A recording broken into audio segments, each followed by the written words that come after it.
to crochet the metal tip ejector, I start somewhere here aligned with the color change.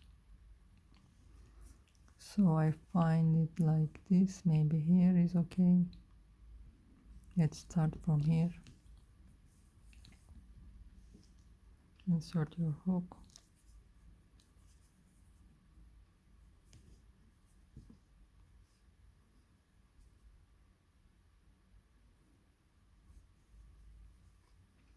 And start surface crocheting like this. 1, 2,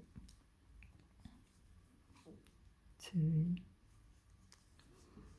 Sorry. 4,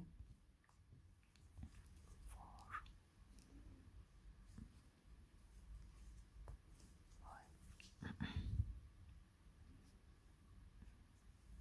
6, and slip stitch to join.